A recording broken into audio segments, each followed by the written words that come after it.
bruh. That junk probably was stolen, son. Look at that one.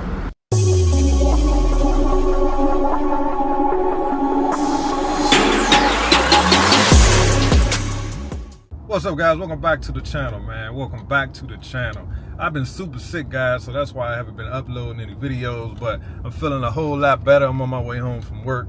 But I wanted to talk real quick because I told you guys I was going to do a video talking about some of the things that was going on with my 300 that, you know, people who still own the 300C, you might want to be on the lookout for.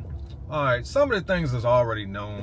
Everybody know that Chrysler 300s, to be specific, was known for the interior to start basically coming apart. And I kind of witnessed this.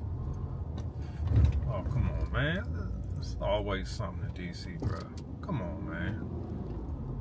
I started witnessing this with my 300. I got around 15 to 18,000 miles is when I noticed a couple of things that was going wrong. Back in the day when the Chrysler 300 middle console, the rubber parts started to come loose.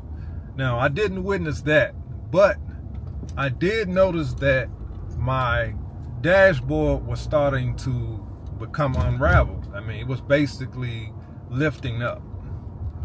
And I'm gonna put a picture in here. I thought I had a video of it, but I'm gonna show you guys a quick picture of what was happening. And that was in the beginning, but it had actually gotten a lot worse. And I'm surprised that the dealership didn't pick up on this. And another reason why I didn't make this video is because I knew I was going to get rid of the car, and I didn't want to have any type of dang on potholes in DC, bro. I didn't want to have any type of evidence that something was going wrong with the car before I sold it. I mean, that's just would be completely stupid if I did that. But anyway, that was one of the things that I noticed that was starting to happen. On top of that, I told you guys I was having this real loud sound coming from the rear of the car. A lot of people were saying that's just how they sound. These cars are known for the differential to be loud in these cars. The differential to be loud in the 392s, either the Chargers or the 300. Any Dodge, that's what people were saying. So that was another thing. There was something else that I noticed, and this could be from when I hit that pothole and I bent the rim. My 300 did not ride the same anymore. And I tried to ignore it, you know, but for whatever reason, that car would not ride the same like it did before I hit that pothole. The car was not riding smooth anymore. I'm not saying it was like completely thrown off, but it definitely wasn't riding the way it used to ride. I mean, that car used to ride like a Cadillac before I hit that pothole. Now, I had my rim repaired, and that could be the reason why. Don't get me wrong. Now, I probably should have just replaced the rim. But I had the rim repaired, and I'm going to put a picture up here of how the rim was bent for those who may be new to the channel. The rim wasn't bent that bad, and the people were able to fix it. Now, I know buying a new rim probably would have been more sufficient, but at the time, that's what I had done. I had the rim repaired. It only cost me a couple $100s to do it. I didn't want to go through my insurance company. As time went on, it seemed like the car was starting to ride normal again, but I began to notice that the car just didn't ride the same. It just didn't. And also, for those who may be new to the channel, I also got in an accident with the car like 2 weeks after I got it.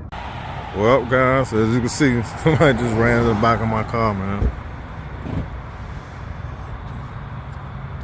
Look at this shit.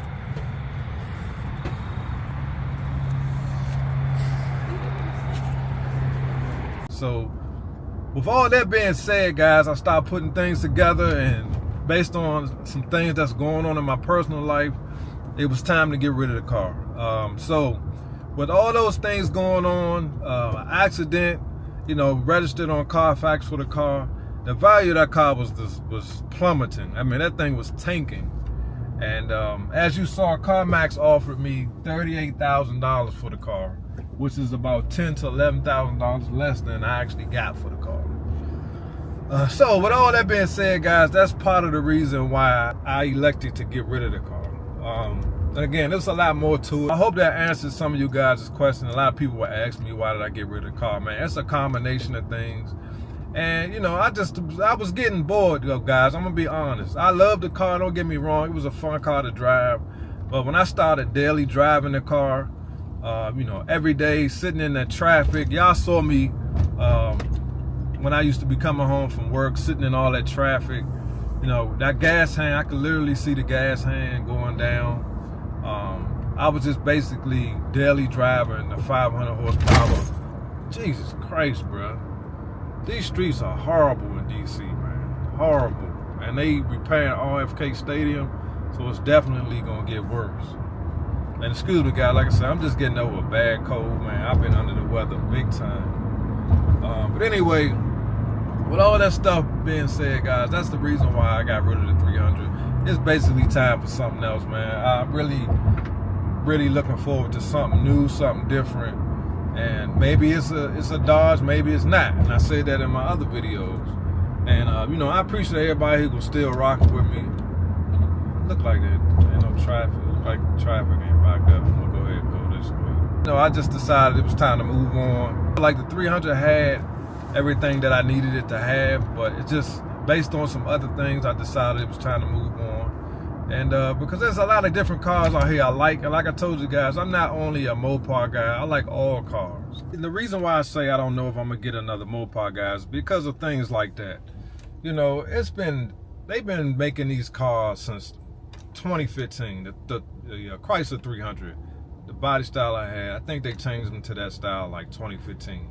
And y'all mean to tell me you cannot figure out a way to make sure that that doesn't happen again? I mean, that stuff should not be happening. But they want to charge us $50,000, $60,000, $70,000 for these cars. And I also told you guys I'm in a forum where everybody who purchased the 2023 Special Edition 300s, they go there and post stuff about their cars. There's a guy in there who, his whole dashboard is basically coming up, and they will not cover it under warranty. And yes, his car is slightly out of warranty. I think he got like 36,500 something miles on his car. I could be wrong, but I know it's not that many. He's not that far out of his factory warranty. And when this happened to me with my Charger RT, I was able to get them to replace my drive shaft. They replaced it even though it was out of warranty. They called it a Goodwill repair. But for whatever reason, Chrysler is denying his warranty claim. And they basically saying, hey, it's out of warranty. We're not covering that.